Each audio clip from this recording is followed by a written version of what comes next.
दुनिया रे पृथ्वी पृष्ठ रे 700 कोटी ऊर्ध्व लोक समस्ते कौन भगवान को उद्देश्य को पूर्ण करेंगे कौन कौच समस्ते भगवान को उद्देश्य को पूर्ण करेंगे महाभारत भागवत रामायण रे जुगलीला कहानी रे केते जन चरित्र लिपिबद्ध होइचंती ना आ सेते बेले तो पृथ्वी रे बहुत लोक थे समस्त नाय कौन रामचरित्र रे रामायण रे लिखा है जी तेणु आमे आम जीवन यापन शैली अलग हवा कथा बुझिपारछ ना कथा सेतिकी हेले जाई संजे सकाळे करूथिबा धाराटा तम काम रे लागि नहले लागियो मूलरु तो संकल्प बिगड़ी जाइछि ना आ तुम जेते कले कोनटा हबो संकल्पटा को धारणा रे सब बेले रखिबो एई उद्देश्य रे मोर जन्म एई उद्देश्य रे मोर जन्म मु एई कामटा करिबा को धरा पृष्ठ को आसिछि एईटा जते बेले रहिबो कोठी यज्ञटा हेले गंठी फिटेइला आउ कुंठा बोध आसीबो ना एई संकल्पटा जदि मन भितरे रहिबो दान तो बहुत लोक करंती किंतु दानर पुण्य कोन पय मिलेनी मते कहिला ठाकुरे गंठी कथा लिखि दैचंती कहले दान करिबो जे केमिति कोले जाई तू मुक्ति पाइबो कहले अकुंठित चित्ते दान करिबो कराळ दाउरु मुक्त हे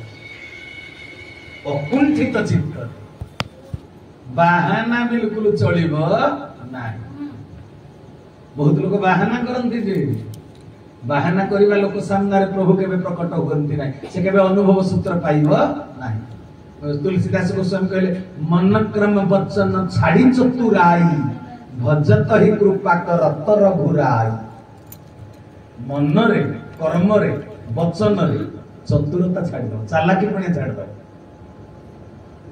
चालाकी चतुर हे गिरी जदी भावना रखिबो कथा कहिबो कर्म करिबो तेबे प्रभुंकर कृपा केबे लाभ करि पारिबो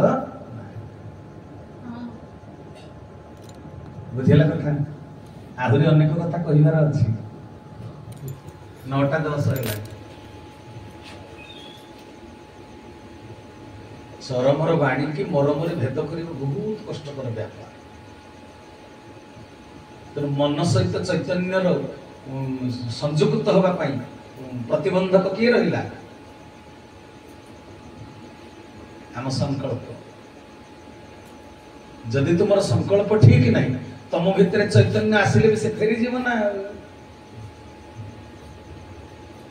चैतन्य जागृत हो पार संकल्प को प्रथम रख आउ जे कोनोसी परिवेश परिस्थिति रे भी कर्म जोग को केबे भी भूलिबो ना संजे सकाळ जो कर्म जोगटा कोनोसी परिवेश परिस्थिति रे भी जानिछ कि नहीं राम भगवान जेतले मिथिला नगर रे पहुंचिले सीता स्वयंवर रे संध्या बेल को से प्रार्थना करिसंती रामायण भल कर पढ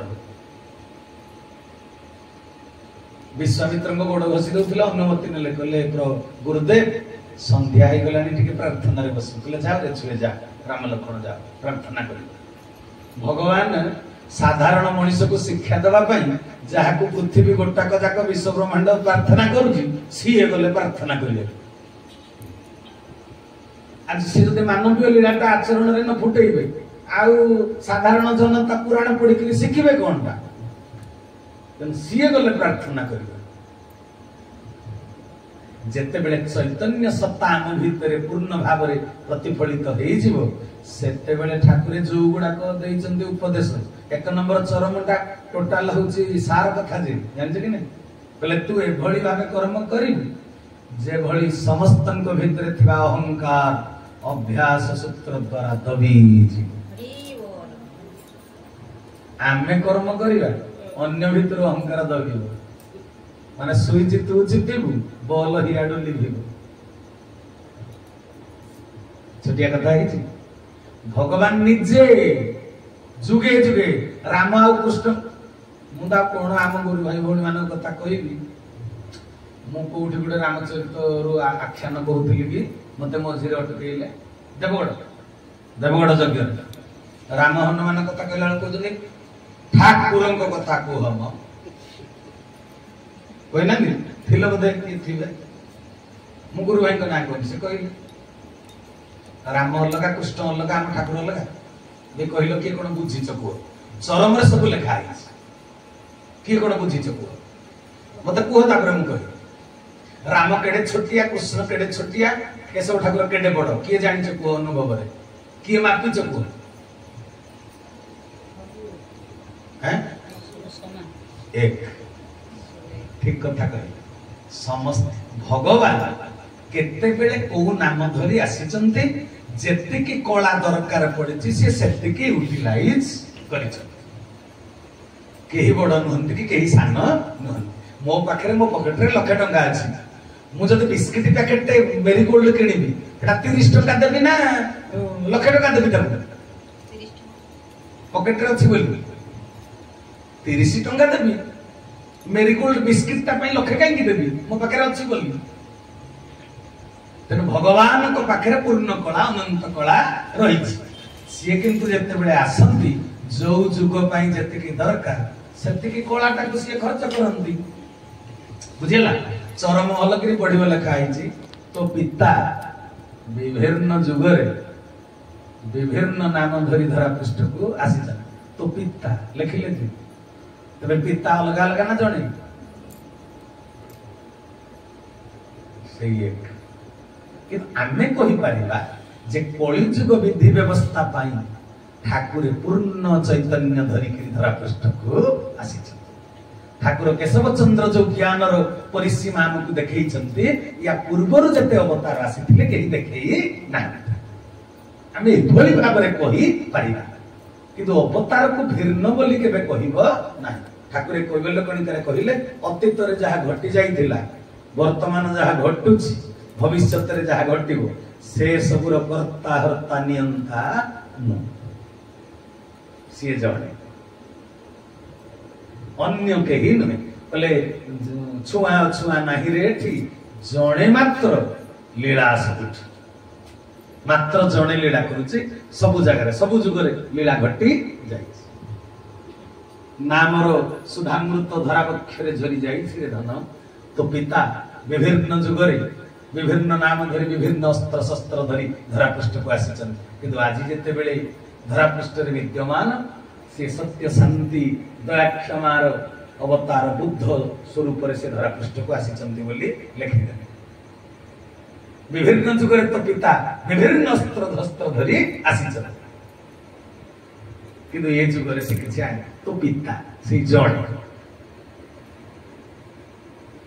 बुझबल ना तेबे कथा आम भितर से संकल्पटा रहू आजिर जन्माष्टमी पूर्व दिन में आपण समस्त मोर एति अनुरोध ठाकुर निजे अवतार हो जत राम अवतार रे आसिले अहंकार टा केमिति दमन कले जानिछ ना परशुराम शिवधनु भांगिला पर परशुराम कला किए भांगिला जनकपुर कला किए भांगिला समस्त चुपचाप फारसाटे धरिछ काळे बुलेई दो हाणी पकेबो समस्त चुपचाप कहले कहून कौन से लोकटा को अलग ठिया कर जी शिवधनुटा भांगी बोले समस्त को मारिदेवी से लोकटा को पर्टिकुलर अलग छिड़ा कर दियो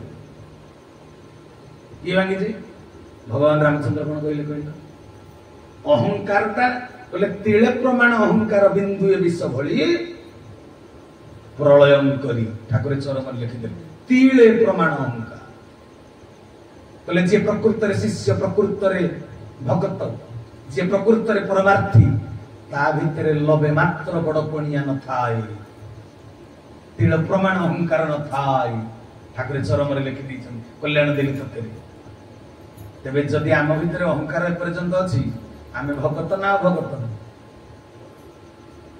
निष्पत्ति आपनकर मु कहिबे ठाकुर जोडा कहिले मु काली कहि दे भगवान राम आसिले जे जतरे कहिले कि शिवधनु भांगी जे एडे बड़ कामंडे किए कला भगवान रामचंद्र कहले कहले आपण को भलिया तो पृथ्वी गोटाक जाकरे कही बड़ वीर ना ना आपण को छडा के शिवधनु को भांगी परिबो ना पृथ्वी रे पूरा आपण एकटिया वीर पराक्रमी राम कहउछ परशुराम कहले कोन टकी टाकी गिरी कहउछ करे तेल मालिसी मु तो भांगी नहीं मु जदि पृथ्वी रे सबुठ बड़ वीर बोली मते कहउछ मु तो शिवधनु भांगी नहीं कहले नहीं नहीं आज्ञा शिवधनुर एते कैपेसिटी जे ଆପଣଙ୍କ ଛଡା ତାକୁ କେହି ଭାଙ୍ଗି ପାରିବେ ନାହିଁ। କି କଥା କହୁଛି, ଠିକଟା ତ କହୁଛି, କିନ୍ତୁ ମୁଁ ତ ଭାଙ୍ଗିନି। କହିଲେ ଶିବଧନୁକୁ ମୁଁ ଯଦି ଭାଙ୍ଗିବା ପାଇଁ ସମର୍ଥ, ମୁଁ ଭାଙ୍ଗିନି ଯେ ଭାଙ୍ଗିଲା କିଏ? କହିଲେ ସେଇ ତ କଥା, ଆପଣ ହଉଛନ୍ତି ସର୍ବଶ୍ରେଷ୍ଠ ପରାକ୍ରମୀ ବୀର। ଯଦି ବା କିଏ ଶିବଧନୁକୁ ଆଉ ଜଣେ ଭାଙ୍ଗି ଦେଇଛି, ସେ ଆପଣଙ୍କର ଦୟାର ପାତ୍ର, ଆପଣଙ୍କର କୃପାର ପାତ୍ର। ଆପଣଙ୍କୁ ଗୁରୁ ରୂପରେ ବରଣ କରି ଆପଣ ତାକୁ ଜାଣି ନ ପାରିଥାନ୍ତି, ଆପଣଙ୍କ ଠାରୁ ସିଏ ଅନୁଗ୍ରହ ପାଇ ଆଶୀର୍ବାଦ ପାଇକିରି ଆପଣଙ୍କଠୁ ଶକ୍ତି ପାଇ ସିଏ ଶିବଧନୁ ଭାଙ୍ଗିଛି। ପରଶୁରାମ ବହୁତ ଖୁସି। ଆଚ୍ଛା, ଯଦି ମୁଁ ଭାଙ୍ଗିନି ଆଉ କିଏ ଜଣେ ଭାଙ୍ଗି ଦେଇଛି, ତାମାନେ ମୋର ସିଏ ଅନୁଗ୍ରହର ପାତ୍ର, ମୋ ଅନୁଗ୍ରହରୁ ସିଏ ଭାଙ୍ଗିଛି। ପରଶୁରାମ କହିଲେ ତେବେ ଦେଖ କେମିତି ଅହଙ୍କାରକୁ ଦବେଇ ଦେବାର ଚେଷ୍ଟା। ଜଣେ ଅହଙ୍କାରୀ କି କୋଉ ସୂତ୍ରରେ କଥା କହିଲେ ତା ଅହଙ୍କାର ଦବିବ। ତ ପ୍ରଭୁ ରାମଚନ୍ଦ୍ର କହୁଛନ୍ତି, କହିଲେ ପରଶୁରାମ କହିଲେ କିଏ ଭାଙ୍ଗିଛି ତାହେଲେ? ଆପଣଙ୍କର ଚାକର ପରା ସିଏ, ଆପଣଙ୍କର ଜଣେ କିଙ୍କର, ଆପଣଙ୍କର ଭୃତ୍ୟ, ସେ ଭାଙ୍ଗି ଦେଇଛି। କହିଲେ ମୋର ଭୃତ୍ୟ ଯେ, ମୁଁ ତ ତାକୁ ଚିହ୍ନିନି। କହିଲେ ଆପଣ ତାକୁ ନ ଚିହ୍ନିଲେ କଣ ହେଲା? ଆପଣଙ୍କୁ ସିଏ ପରା ମାନିଛି ମାଲିକ ବୋଲି। ଯିଏ ଶିବଧନୁଟାକୁ ଭାଙ୍ଗିଦେଲା ସେ ଆପଣଙ୍କୁ ମାଲିକ ବୋଲି ସ୍ୱୀକାର କରିସାରିଛି। ମୋର ତାକୁ ଜାଣିବା ଦରକାର, ସିଏ କିଏ? ରାମଚନ୍ଦ୍ର କହିଲେ ମୁଁ ନିଜେ। କହିଲେ ହୋ, ଏଇଥିପାଇଁ ମିଠା ମିଠା କଥା କହୁଛ। ଭାଙ୍ଗି ଦେଇକିରି ମୋ ପରାକ୍ରମରୁ ରକ୍ଷା ପାଇଯିବା ପାଇଁ ତୁ ଗୋଟେ ଭଲ ଚାଲ ଚଲେଇଛୁ, କଥା କହି ଶିଖିଛୁ। ତୁ ଶିବଧନୁ ଭାଙ୍ଗିଛୁ? କହିଲେ ହଁ। କହିଲେ ତୁ କୋଉଦିନ ମୋର ଚାକର ହେଲୁ? କହିଲେ ଆଜ୍ଞା ଆପଣ ମତେ ମାନି ନ ପାରନ୍ତି, ମୁଁ ତ ଆପଣଙ୍କର କିଙ୍କରପଣକୁ ସ୍ୱୀକାର କରୁଛି। ଆଉ କହିଲେ ଯିଏ ମୋ ଶିବଧନୁକୁ ଯିଏ ଭାଙ୍ଗି ଦେଇ, ସେ ମୋର ଶତ୍ରୁ। ମୋ ଇଷ୍ଟଙ୍କ ଧନୁକୁ ସେ ଭାଙ୍ଗି ଦେଇ ଆସ୍ପର୍ଦ୍ଧା କରିଛି। ମୁଁ କେବେ ମୋର କ୍ରୋଧ ଶାନ୍ତ ହବ? କହିଲେ ତେବେ ମାଲିକର ଶାନ୍ତି କେମିତି ମାଲିକ ହେବେ, ଏଟା ଚାକରର କର୍ତ୍ତବ୍ୟ। ତେଣୁ ଆପଣ ମତେ ଯାହା କହିବେ ମୁଁ ତାହା କରିବି। ମୁଁ ଯେହେତୁ ସ୍ୱୀକାର କରିଛି ଆପଣଙ୍କର ଚାକର ବୋଲି, ଆପଣ ଯାହା କହିବେ ମୁଁ ତାହା କରିବି। ଆପଣ କୋଉଥିରେ ଶାନ୍ତି ହେବେ କୁହନ୍ତୁ? ଆପଣଙ୍କର ସନ୍ତୁଷ୍ଟିକରଣ ପାଇଁ ଆପଣ ଯାହା ଚାହିଁବେ ମୁଁ ତାହା କରିବି। କହିଲା ଦେଖୁଛୁ ଏ ଫାରସା? କହିଲା ଏ ଫାରସା ଯାଇ ବେକ ହାଣିଲେ ଶାନ୍ତି, ନହେଲେ ବିଲକୁଲ ଶାନ୍ତି ଫାନ୍ତି ନାହିଁ। ପ୍ରଭୁ ରାମଚନ୍ଦ୍ର ବେକଟା ନଇଁ ଦେଇକିରି କହିଲେ, ଦେଖ ଠାକୁର କହିଲେ ତୋ ପିତା ସରଳତାକୁ ହିଁ ଭଲ ପାଆନ୍ତି, ନିଜ ଭିତରେ ସର୍ବଦା ଦାସତ୍ୱ ଭାବକୁ ଜାଗ୍ରତ କରିବୁରେ ଧନ। ଠାକୁର ଚରମରେ ଲେଖି ଦେଇଛନ୍ତି। ଭଗବାନ ଯିଏ ଶିବଧନୁ ଭାଙ୍ଗିଛନ୍ତି, ଅଲମାଇଟି ପାୱାର ଅବତାର, ମଥା ନଇଁ ଦେଲେ। କହିଲେ ଆପଣଙ୍କ ହାତରେ ଫାରସା, ମୁଁ ବେକ ନଇଁ ଦେଲି, ହାଣି ଦିଅନ୍ତୁ, ଆପଣ ଶାନ୍ତି ହୁଅନ୍ତୁ। କିନ୍ତୁ ନିଜେ ପରମାତ୍ମା ଚୈତନ୍ୟ ସତ୍ତା, ସେ ନିଜେ କି ନାହିଁ? ପରଶୁରାମ ଭିତରେ ଚୈତନ୍ୟ ଜାଗ୍ରତ କଲେ ଯେ ପରଶୁରାମ ଚିନ୍ତା କରୁଛି, ଭାବାନ୍ତର ଆସୁଛି ଯେ ଆରେ ହେ, ମୋ ଭିତରେ ଚେତନା ପଶୁନି, ମୁଁ ଏତେ ରାଗୁଛି। ଯିଏ ଶିବଧନୁ ଭାଙ୍ଗିଦେଲା ତ ସେ ଛୋଟିଆ କେବେ ନୁହେଁ। ପୃଥିବୀ ରାୟଙ୍କର ରାଜା ମହାରାଜା ଯୋଉଟାକୁ ଟିକେ ହଲେଇ ପାରିଲେନି, ଯିଏ ଭାଙ୍ଗିଦେଲା ସେ କେବେ ଛୋଟିଆ ନୁହେଁ। ଶିବଧନୁକୁ ଟେକିବାଟା ଶିବଙ୍କର କୃପା, ତେବେ ମୋ ଇଷ୍ଟଙ୍କର କୃପା ନ ହବାରୁ ଇଏ କଣ ଶିବଧନୁକୁ ଟେକିଦେଲା? ଇଏ କିଏ? ଯିଏ ଏଡେ ବଡ ପରାକ୍ରମୀ, ସିଏ ମୋ ସହିତ ବାକବିତଣ୍ଡା ନ କରି, ତର୍କ ନ କରି, ବଡପଣିଆ ନ ଦେଖେଇ ନଇଁ ପଡୁଛି ନା। ମୁଁ କେଡେ ଅଧମ, ତାକୁ ହାଣିବାକୁ ଯାଉଛି। ମନେ ମନେ ଯେତେବେଳେ ଭାବାନ୍ତର ସୃଷ୍ଟି ହେଲା, ତାଙ୍କ ଭିତରେ ଚୈତନ୍ୟ ଜାଗ୍ରତ ହେଲା ପରେ ଭକ୍ତି ଆସୁଛି ତାଙ୍କ ପ୍ରତି। ଯିଏ ମଥା ନଇଁ ଦଉଛି ସେ ଛୋଟିଆ କେବେ ନୁହେଁ, ସେ ବହୁତ ବଡ। ନଇଁ ଦେଲେ ଯାଇ ବଡ ହବ, ଟେକି ରଖିଥିଲେ ମୁଣ୍ଡ କେବେ ବଡ ହବ ନାହିଁ, ଶିକ୍ଷା ଦିଆଯାଇଛି। ସେତିକି ବେଳେ ରାମଙ୍କ ଭିତରେ ଥିବା ପରମ ସତ୍ତାକୁ ଦର୍ଶନ କଲେ। କିଏ? ପରଶୁରାମ। ଇଏ ହଉଛନ୍ତି ପ୍ରଭୁ ନିଜେ ସ୍ୱୟଂ। ତେଣୁ ଠାକୁରେ ମୋର କହିଲେ, ସାଷ୍ଟାଙ୍ଗ ପ୍ରଣାମ ସାଧିଲେ ତୁହି, ବିଷ୍ଣୁ କଳା ଅଙ୍ଗେ ପ୍ରକାଶ ହୋଇ।